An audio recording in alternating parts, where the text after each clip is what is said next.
Audiobook Club with Steve Phillips and Matthew Layton.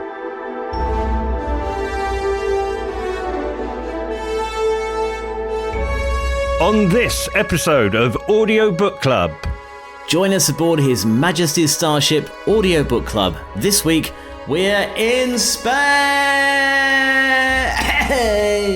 I want to go at that. In space! That's fun, isn't it? Over to you, Captain Phillips. Hello and welcome to Audiobook Club, the podcast about audiobooks that believes that aliens are out there but hasn't met any yet. This week, we're paying close attention to Project Hail Mary by Andy Weir, narrated by Ray Porter. Out a few years ago, this one, 2021, in May the 4th, in fact, 16 hours and 10 minutes, from Audible Studios. May the 4th, eh? Yeah. Well, the reason we're doing this, I'm avoiding that minefield, it's now, apparently, it's coming out in March as a film, starring one of the Ryans, Ryan Gosling. And this is a follow-up to the film, the first book written by Andy Weir, or the first published book, which was The Martian, which was made into a film by Ridley Scott, starring Matt Damon. Matt Damon. Were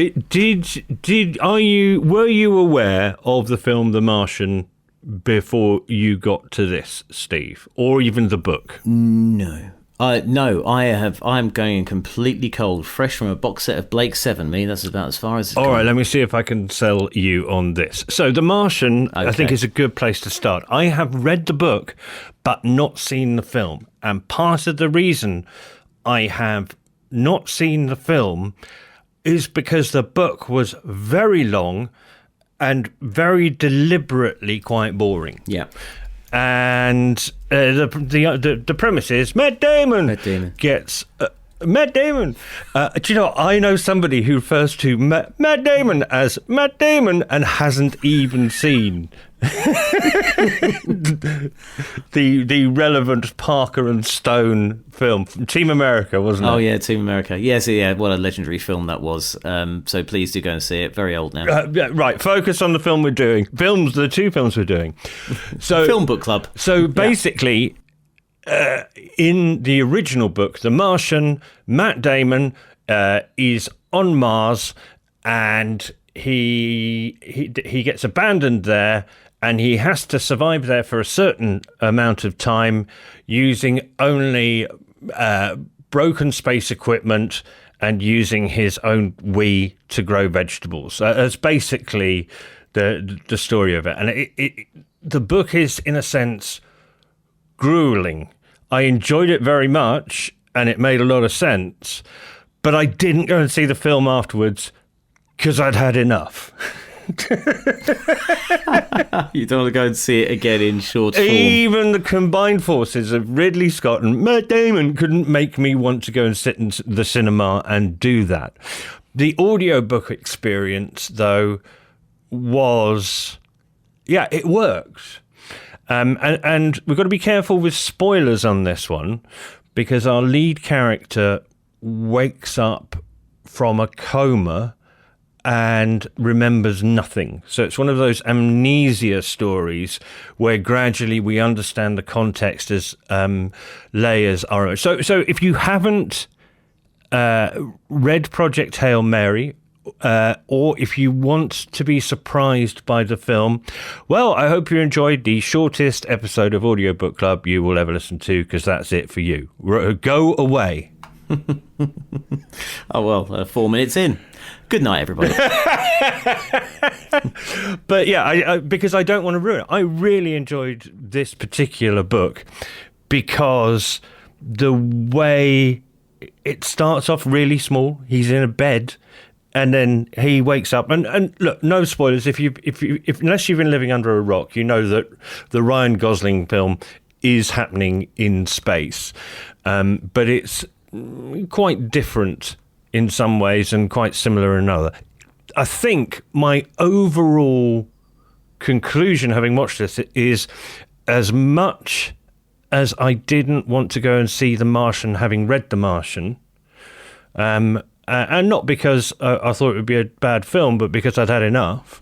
This one, I'm intrigued to see what they do, and I shall be going to the cinema, and I'm looking forward to it. So if that's all you want to know, the Ray Porter's narration is great. There is an innovative thing that I've never heard in an audiobook before in terms of narration. Recommend. Oh, hang on, you teased me there. What's going on? What does he do that's different? Is that a spoiler? Yeah, you can't do that yet. We got to wait for the people who want. Should we do a red alert? Should we insert a... Yeah, there we go. Right, there it you is. go. Consider it inserted. The space theme. Let's go through our 3-step process and gradually peel back the layers of this literary onion, Steve. Delighted. Well, if it's your first time with us on Audiobook Club, hello, welcome. We do a 3-step process, which is where we talk about the author. In this case, it's Andy Weir, the text of the book, what it's all about, is it any good, and of course, audiobook production and performance. Does it bring anything extra to the party over and above the printed version? That is our 3-step process, and we're sticking with it. Governor. So that leads me to start with the author.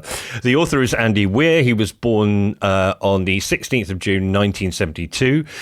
He's an American science fiction author. He grew up in California. Both of his parents were scientists.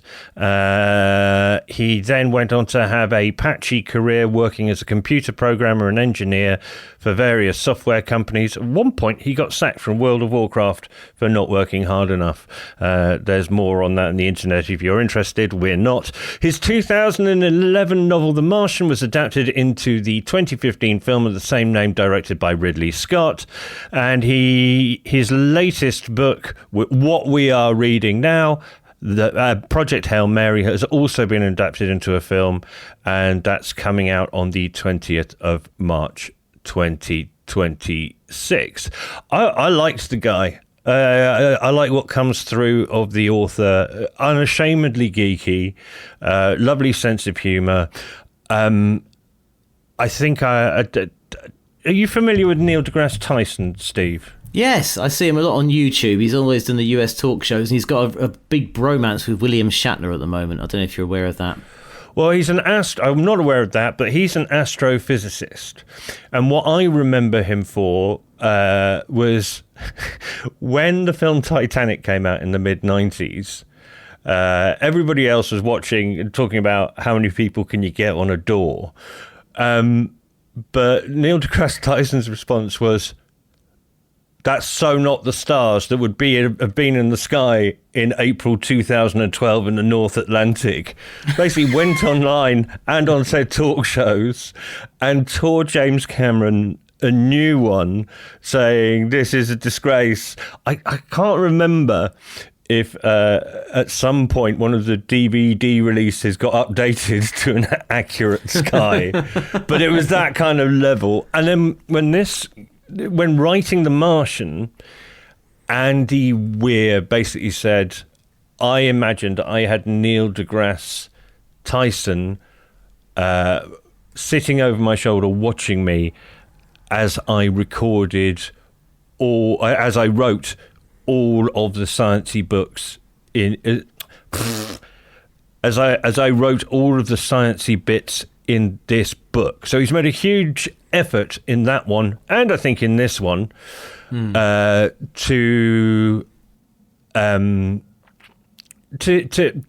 be as scientifically accurate as possible. It's basically there are lots of both lead characters get into loads of scrapes, and they try and solve them using science.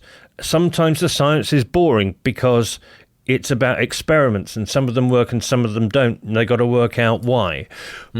But as I say, what made The Martian a very long book, which was meant to be a long book, that was good. And Project Hail Mary has a bit of a problem with that, which, again, just in case there is still somebody listening to us who intends to see the film and hasn't seen the trailer, turn away now. Because there's an alien in this one. Oh, it's interesting when you talk about the science, how it's all grounded in science. How do we square that with the astronaut on Mars trying to survive in a house built about bits of spaceship and weeing on his food or his plants? And the answer is that I think, and I haven't read any online criticism, but as somebody who has a personal relationship with that book, I thought, well, hold on, The Martian was really real. Now, and everything made sense in the physical universe in which we live. This one's got aliens in it. I'm going to have to suspend my disbelief. Yeah, but of course, and science, yeah. Well, but of course, the Martian one is an unlikely scenario, and this one, are they? I don't know, Steve. Are they both science fiction? This is the thing. Some science fiction, there are no teleporters or lasers in either book. So it's almost a slightly dangerous and risky step for Andy Weir to take to bring in an alien. Well, I don't but it's a very good alien, and there's only one of them. Well, this is the thing, isn't it? In storytelling, one is always more sinister than many, isn't it? And you can really make a lot of that. Also, it might be trying to be sort of the most realistic of. It's still sci-fi, obviously, but then you've got this person trying to survive on Mars in very basic circumstances. We know that we can't just survive on Mars because the atmosphere is all wrong. And have you seen the pictures of the Mars rover? I mean, it's a bit barren. There's no vegetation or anything. It's just literally just red rocks everywhere. And then, but who's to say there isn't life on other planets? Some of the scientists do. Brian Cox does, for a start, I think. I think so anyway. Don't quote me on that. But it's one of the key arguments and tenets in the book. What I think we should do, Steve, is to ground you in it a little more. Would you mind doing me the honour of reading the blurb from the back of the audiobook? Delighted. And here we go.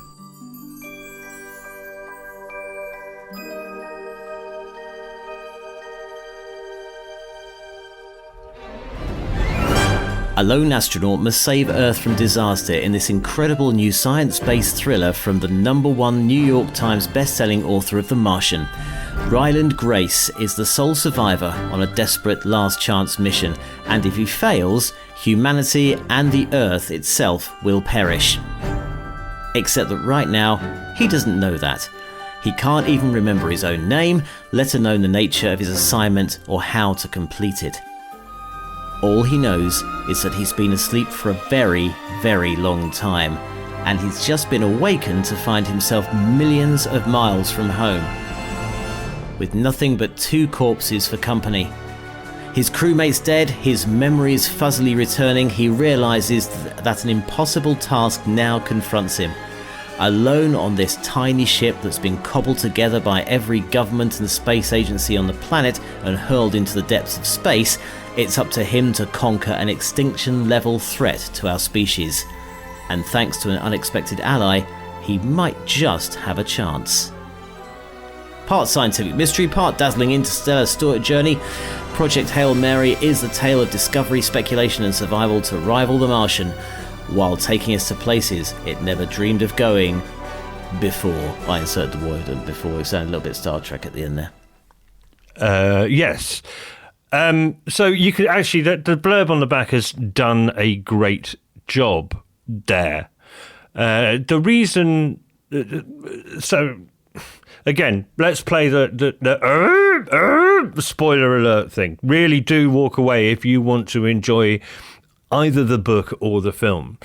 The blurb on the back of the book says an unexpected ally. Now, as his memories come back to him, he realises that, so of course, being a Hollywood movie, potential Hollywood movie, he's just an ordinary high school teacher who really loves teaching kids science. But when the sun starts to die, he gets brought in by the governments of the world, and then a series of accidents happens, and he ends up being the one in space who has to save the Earth. But he couldn't remember any of that. The unexpected ally is an alien. And you know aliens on the telly, Steve? Yeah. They're mainly like human beings with blue or green skin, aren't they? And that's always puzzled me. Yeah, that's true. And you can go to their planets and walk about. This one, Andy Weir's thought about this a lot. His character, Ryland Grace, the reason he got spotted was by the world's governments was the fact that he wrote a paper saying maybe not all life in the universe, if some does exist, has to be based on water and carbon dioxide and the stuff we take for granted. Maybe there are other ways for life to exist. And this alien is brilliant. It is nothing that you would expect. It breathes ammonia and its skin's made of rocks. It's got 5 arms and no legs.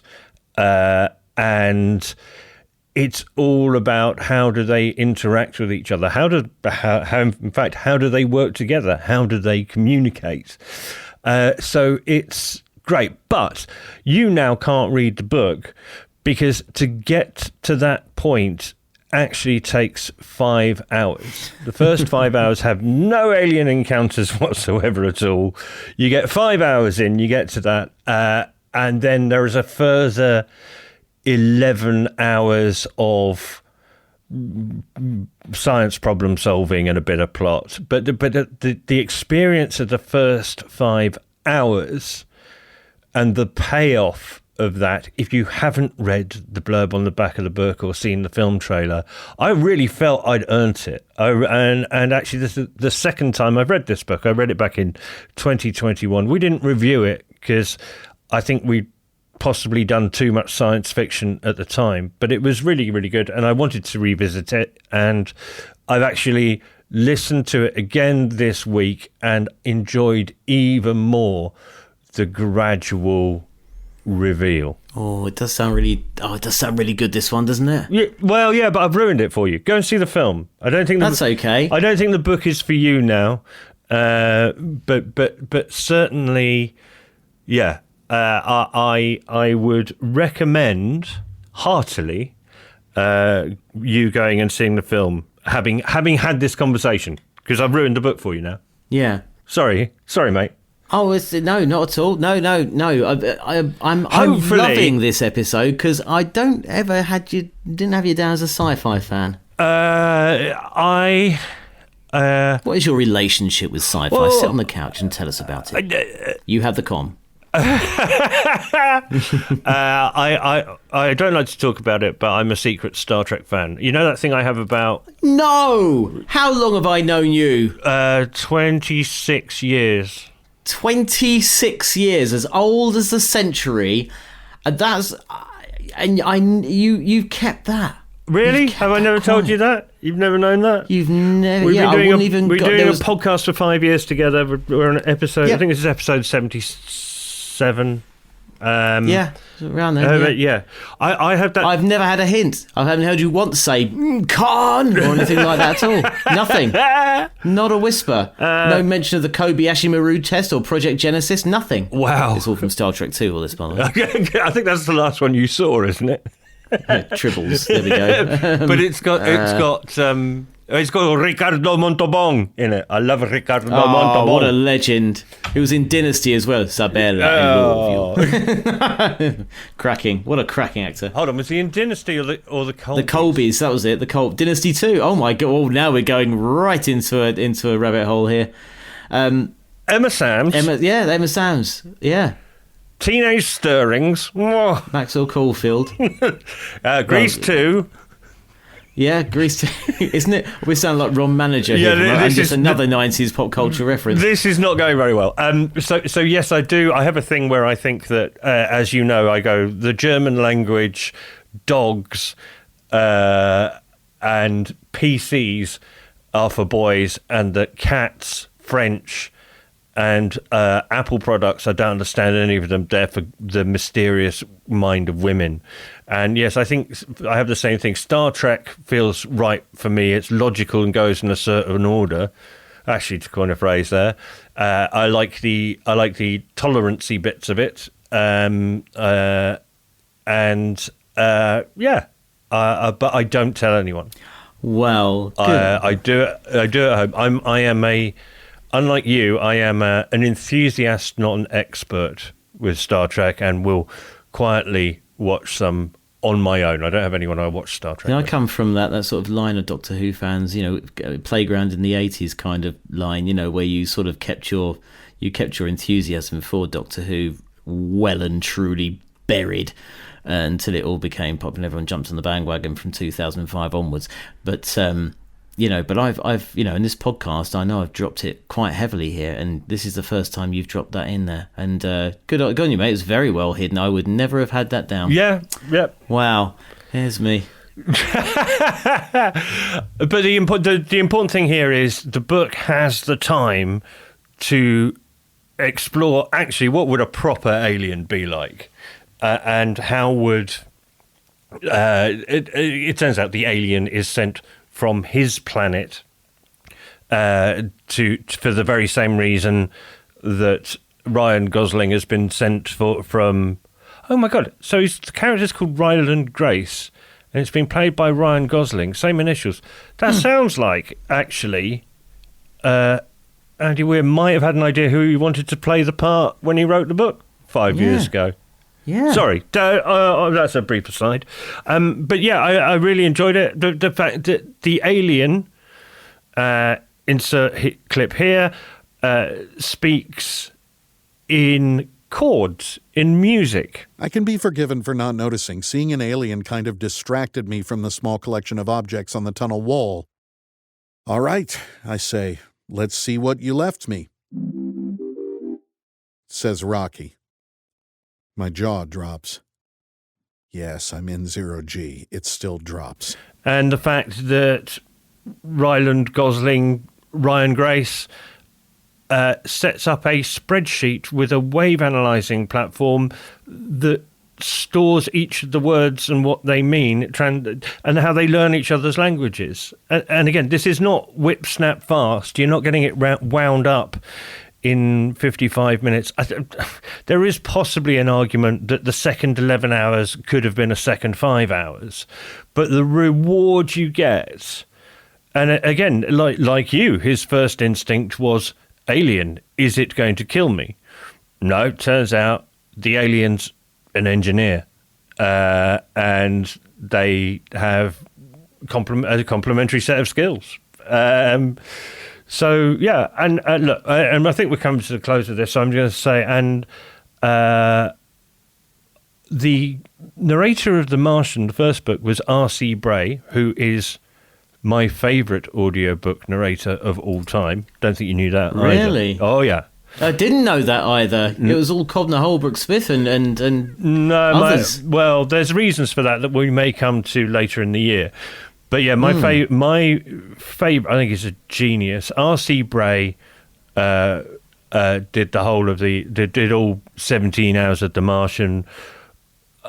Ray Porter has done a great job. As I say, he speaks as an alien who talks in chords, as well as providing full bells and whistles comedy performance. The book starts with the words performed by Ray Porter, and of course for you and me, we'll decide whether it's performed or not. we decide whether it's a narrator or if it's really good as a performer.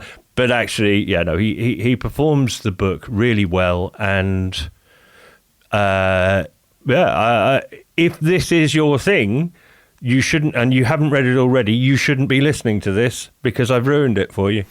It sounds brilliant. I think it's a recommendation, isn't it? So it's definitely a performance from. Have you judged it? I know we are the judges. Have you judged it to be a performance from Ray Porter? It's a performance. It's a performance. It's a great performance. Okay. It's a great. He is convincing There are little bits where the female Chinese characters could have used maybe a little more sensitivity, but we all we all have our crosses to bear. We all have. Yeah, he does a fairly good, stern Norwegian woman and a drunken Russian astronaut. All in brackets female, all pretty good. Never do the accents in front of the people. Unfortunately, his British accent is a bit like that episode of Columbo from 1972 when they went back to old foggy London. Oh, if you know what I mean. Yes, Governor. That kind of, it's a bit of a pea super tonight. Oh, I've never mate. seen anything like it in all my puff. Indeed. Yeah. Thanks, Mary Poppins. I don't think Mary Poppins said those words. Maybe did Van Dyke. Well, she was high on something. Right. Mary Poppins, the opium episode. Yeah, Mary Poppins late. Anyway, so if I can just can we keep on the sci-fi just for a moment? Because I've got some ideas of formulating here. We've obviously I thought you had somewhere to be. Yes, but I you know. I certainly do. Oh, do you? Oh, okay. Well, we'll wrap up. No, I don't really. Go on. What do you want in the sci-fi thing? Okay, just for some future planning. And dear listener, if you are a bit of a sci-fi fan, please indulge us. If you're not, also please indulge us. We did an episode about Big Finish, and we talked about Big Finish and all the stuff they've done for Doctor Who and the amazing work they do. Star Trek have been doing audio series as well. And I need to look it up and how you get hold of it and everything. But we need to balance in spirit of impartiality between Doctor Who and Star Trek. We should add balance with Star Trek. But can I throw another thing at you as well? Go on. And this is something at the time of recording I've literally just had ping up on my phone. How are you with Red Dwarf? Good fan. Read the book. Funnily enough, when I was a teenager. Yeah. You read the book. You read Infinity Welcome, Careful Drivers. Okay. So Red Dwarf is another show that I absolutely love. And you may... Red Dwarf carried on TV on Dave, I think it was, with new episodes and things. But the writers split up, and they had a bit of a court sort of ding dong really, and eventually they agreed to sort of be able to do their own, each do their own creations of Red Dwarf in different media. And Rob Grant wrote a book which is due to come out in July, brand new Red Dwarf book called Titan with Andrew Marshall. Now, the reason why I ping this up now is that unfortunately Rob Grant passed away yesterday, and it'd be nice to do that book when it eventually comes out. It's supposed to come out in July. I don't know if this news it obviously impacts that date, but he was one half of a comedy writing duo. I mean, Red Dwarf was so original. Everything was a movie concept, even if it was shot in a studio. It was fantastic, and so sad news. But I'd love to read the book, definitely. I was about to make a snarky comment, and then you basically cut me off at the pass there, didn't you? No, he's dead, mate. Died yesterday. What I was going gutted to say that obviously, our sympathies are with Rob Marshall's friends, families, and fans, but I think it needs to be another 6 months before we need to get us some history, some biography, some whodunits. And something more factual before we come back to science fiction. Otherwise, we'll get a reputation for it, and you know what they're like. Yeah. Oh, I know. Yes, I know. I think we need to come back down to earth now, and it's been a hell of a trip, and I think it's time to sit back and just have a glass of wine, isn't it? A hell of a trip. And other ways of intoxicating us. Oh, you've done a link to next week's book. I see. I was just trying to segue there to our next it was book. A little clunky. Poured my glass of wine down the drain of despair there. Hashtag feedback. Right. Hashtag feedback. So next week... what would you like to introduce next week's book? It's up to me, is it? Right. If Gilly Goulden and Lawrence Llewellyn Bowen had a love child, it would be Tom Gilbey. He is a flouncy-haired man who does very dramatic wine reviews. I mean, it's got a violent tinge and tastes of nuts and mahogany. berries. And urine. Cat's urine specifically. I'm getting urine. Put on your vegetables like Matt Damon.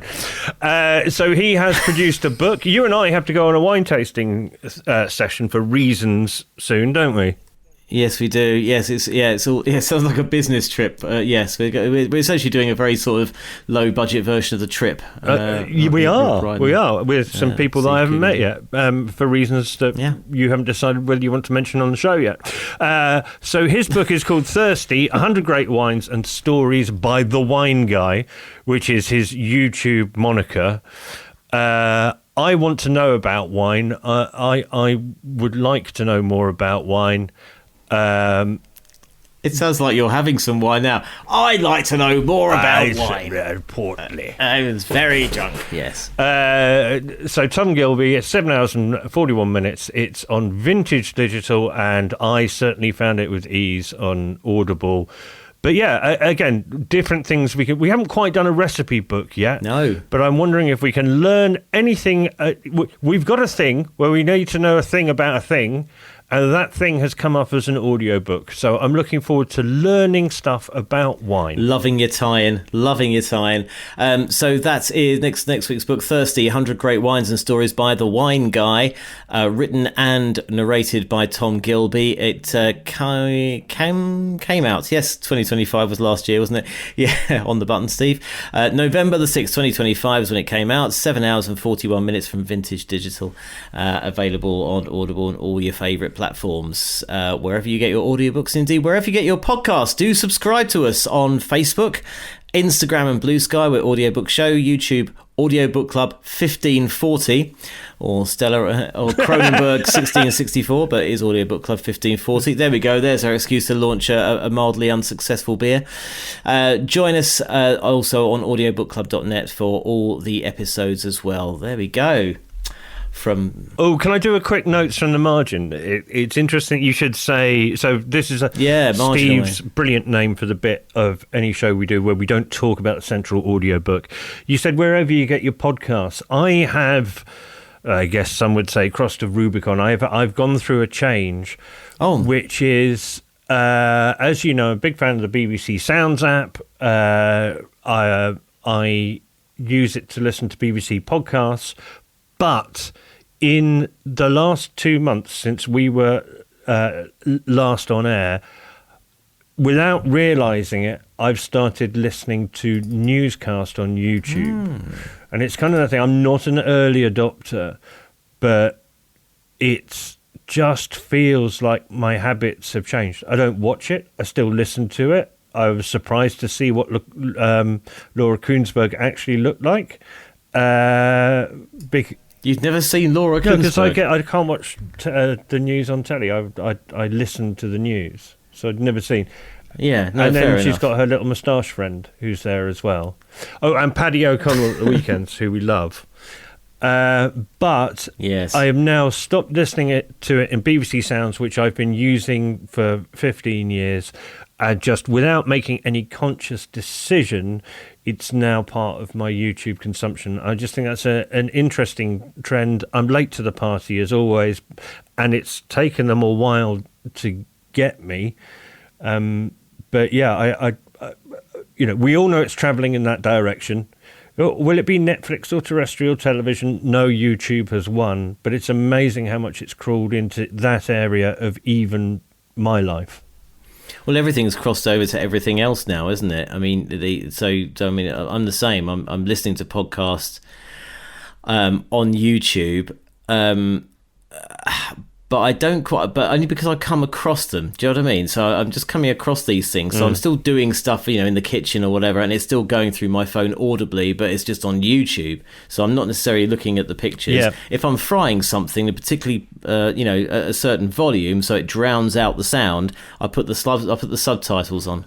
There's a little cookery tip for you there. Put your subtitles on if you're frying something, but don't have to attend to it, so you can read the subtitles without burning your stir fry or whatever indeed you're making that's making a noise. Yeah, kettle boiling, for example. Again, I think some may whinge at us for going on about stuff that's none of our business, but as people who make a podcast about how we listen to things, individually, our guests, and as a society, I think it's relevant for us to just note these little bits.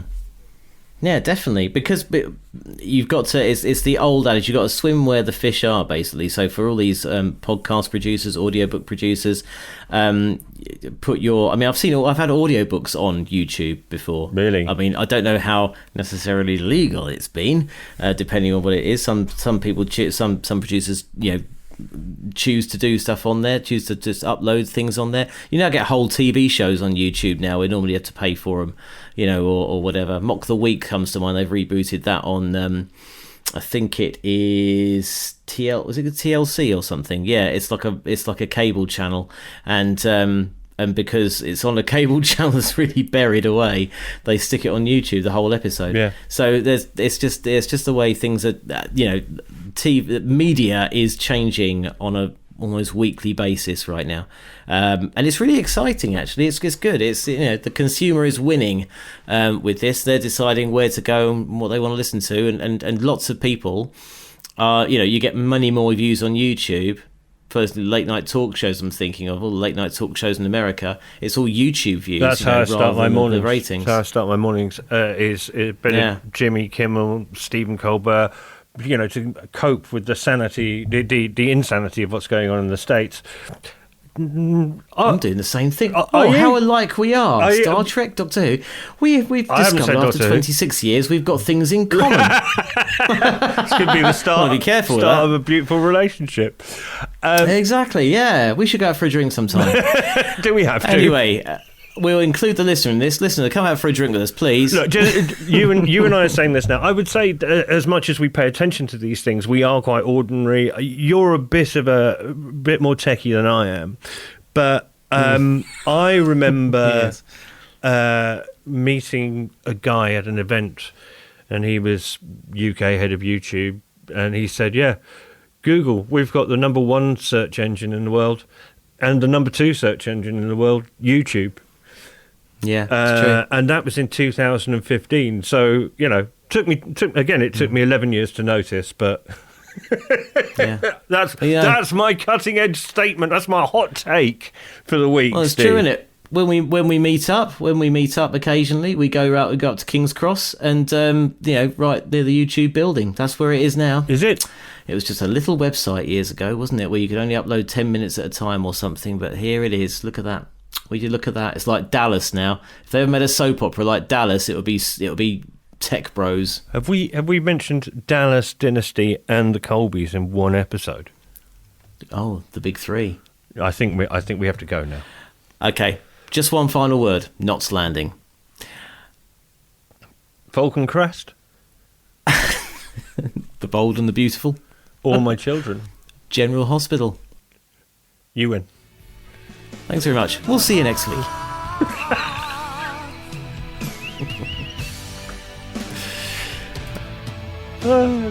Audiobook Club with Steve Phillips and Matthew Layton.